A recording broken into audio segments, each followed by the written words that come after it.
There are phrases that we use all the time. We don't even really hear them anymore. They're so common. We may use them or use them, and we people say them and they just kind of go in one ear and out the other, or we don't give them any thought. But at one point, that phrase had some impact.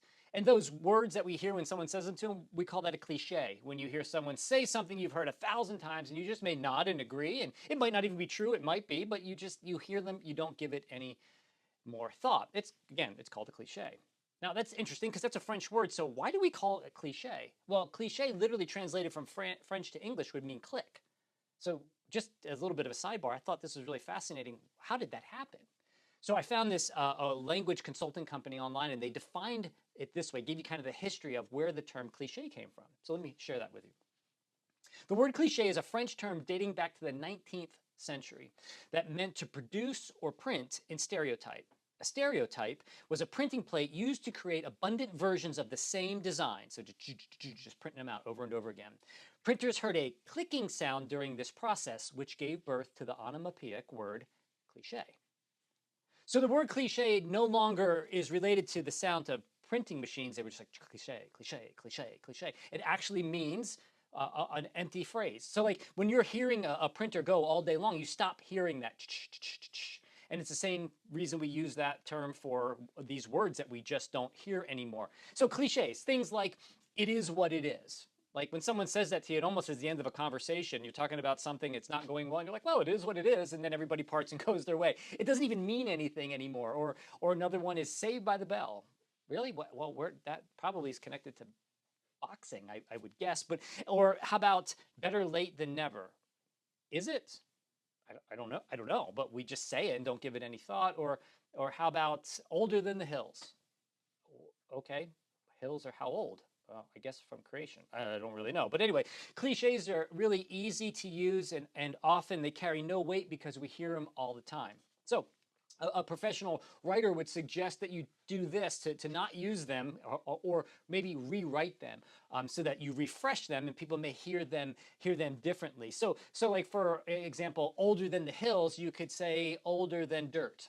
Or I used to have a buddy I worked with, he would say it's older than God. Now, I don't think that theologically is a disaster, but that's a that's a different story. But there you get the idea. Older than the hills or older than dirt makes you kind of go, hey, that's pretty old. Or here's one I actually am a little proud of myself. I made this one up and I'm not the most creative person, but when someone says you're in the doghouse, here's a way to rewrite that. You are confined to a canine condominium. Not bad, I must say. If I need some affirmation, there it is. But again, I'm not the most creative person, but that you get the idea. You rewrite it, you reshape it, you rephrase it, and then all of a sudden you may rethink it. Refreshing a cliche helps you to think about it differently. And I had that exact experience when I was 16 years old, still in high school, and we were at a rally. I don't know, it was a pep rally or something. They stuck us in the auditorium or the gymnasium, actually, it was. And I didn't usually go to those things because I was too cool for school, I guess, or at least I thought I was. But here I am at 16 years old and having this rewrite, this refresh, as I'm sitting in this gymnasium, listening to a speaker tell us something about success, or I don't really know what he was talking about. He was rambling on about something. I just didn't want to be there. And he's probably talking about our future and success. And he said this, because this is what got my attention, and it stuck with me to this very day. He said, you've heard practice makes perfect. And he said, but you need to know what's true. Perfect practice makes perfect.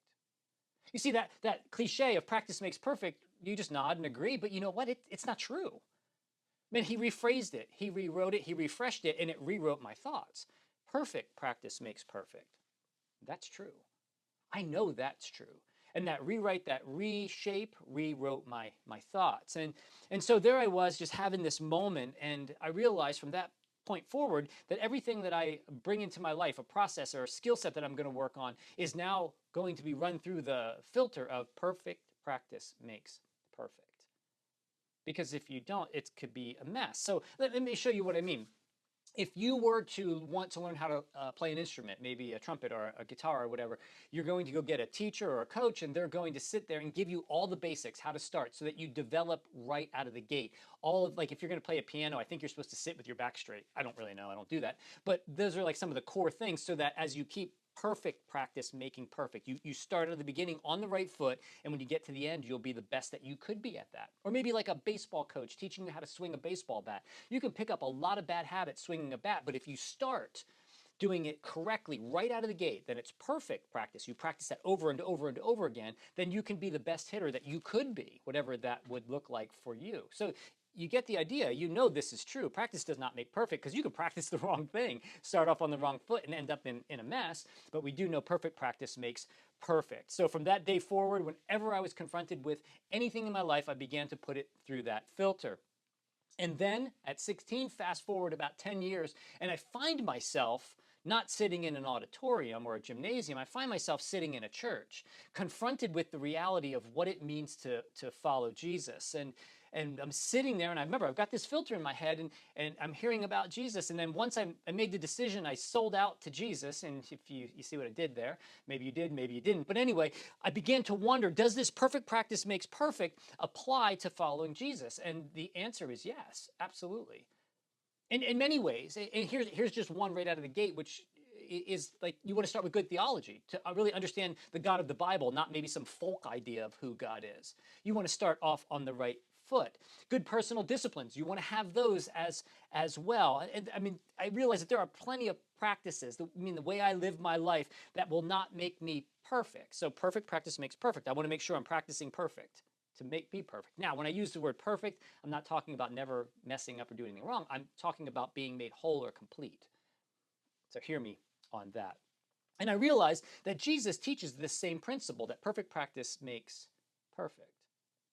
I'm going to show you what I mean. But before we share this portion of scripture with you, I want you to kind of understand the context in which Jesus is teaching here.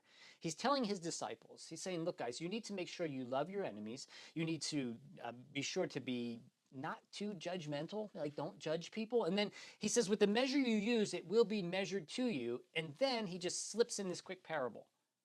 And that's what I want to show you today. So Luke chapter 6, beginning at verse 39 and just 39 and 40, just 2 verses today. So here we go. He also told them this parable. Can the blind lead the blind? Will they not both fall into a pit? The student is not above the teacher, but everyone who is fully trained will be like their teacher. Just 2 verses. And he begins with what could be considered maybe a cliche, probably closer to an idiom, the blind leading the blind. We get that. It makes sense. Like, that's not going to be helpful for either person involved, but that's not my point. My point here today is really focused in on verse 40. Look again specifically at verse 40, and scripture says this. The student is not above the teacher, but everyone who is fully trained will be like their teacher. Okay, I got it. So the student's not above the teacher. Okay, that makes sense, because once the student's above the teacher, they're not the student anymore. Okay, that's pretty straightforward and pretty simple. But it's the second half of what Jesus says here that really kind of grabbed me and made me sit up straight. And it caused me to pause. He says, a student is not above the teacher, but everyone who is fully trained will be like their teacher. Fully trained. Fully trained means then when you are, you will be like your teacher. In other words, you're going to be shaped by a teacher. Even more so, you're going to look and act like them, is what Jesus is teaching us here. And on the surface, that seems pretty simple. That doesn't seem too complicated, but maybe even a no-duh response is warranted. You're like, well, yeah, I got that. It makes sense to me. But there's more to it than that. What we have to understand, when Jesus talks about a teacher and a student, we can't lay over our Western idea of a teacher-student relationship. We have to get rid of that, because Jesus isn't talking about sitting in a classroom for 6 or 7 hours and being inundated with information that we take and then take a test on it and then go home and never consider the teacher any other time. That's not what he's talking about here. It's far deeper than that. Nor is it like a baseball coach or a music teacher that you sit with 1 hour a week and you pay them and you get your information. They teach you what to do, and then away you go. This relationship that he's talking about when he says teacher and student is far more significant than that. Student, from our basic idea, misses what Jesus is saying. Student, literally translated into English, just means this: an adherent, a person that makes a teacher's lesson their rule of conduct. So it's far more than gathering information. It is actually you, the student, being shaped to look like the teacher. Well, that's a little deeper than just getting information from somebody. And to make the point clearer, Jesus goes on to say there are people then that are fully trained. When they are, they'll be like their teacher. Fully trained. Well, what does that mean? It literally means to adapt, to adjust, to arrange so that you resemble the teacher. That's a fully trained student.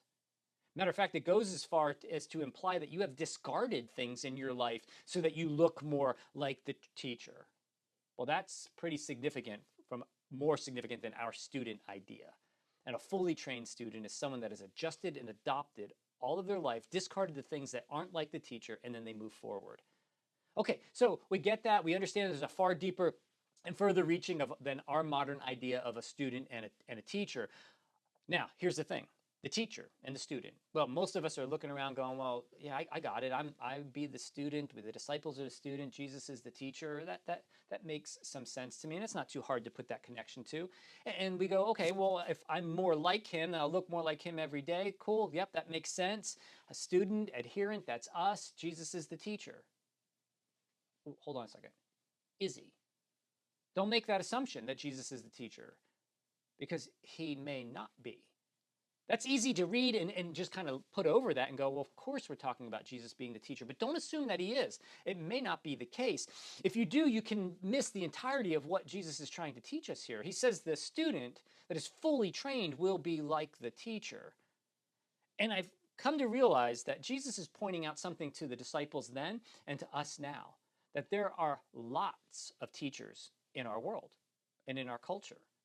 Yes, Jesus is definitely one of them and the best one, but there are a lot of other teachers in our world. And when we follow other teachers, we are operating on the principle of practice makes perfect, because we're starting off on the wrong foot. Let me show you what I mean. We have a cultural teacher whose adherents would say something like, I need me time, or I deserve, and then fill in the blank. I can't tell you how many commercials or ads I see that tell me I deserve something. I always ask the question, do I? On what grounds do I deserve that? I mean, maybe I do, maybe you do, but do you deserve everything that our culture tells you deserve? I don't know. But what that does is that puts me at the center of everything. And if that's it, then that's practice making perfect. I'm starting off on the wrong foot already. I'm never going to find what my soul is deeply looking for. Or here's another cultural teacher, the cultural teacher of more. This is practice making perfect, where you have an increasing debt, accumulation of things, and still an insatiable desire for more. That's the teacher of more. I don't want to follow that one either. Or the cultural teacher of, if it feels good, do it, where life is just about pleasure. Is it? I mean, that can't last. Life cannot be built just simply around pleasure. That's practice making perfect. It's starting off on the wrong foot. You will never find what you're looking for. Or how about the cultural teacher, and this one might sting a little bit, but the cultural teacher of MSNBC, CNN, Fox, where some talking head is rambling on about their opinion, but they're imposing it upon you. You might say, it has no effect on me. Yes, it does. Yes, it does. It will shape your worldview. That's practice making perfect. You don't want to start there. You don't want to start there and that be your worldview as a follower of Jesus. See, he needs to be our teacher. That's practice making perfect. Starting off on the wrong foot.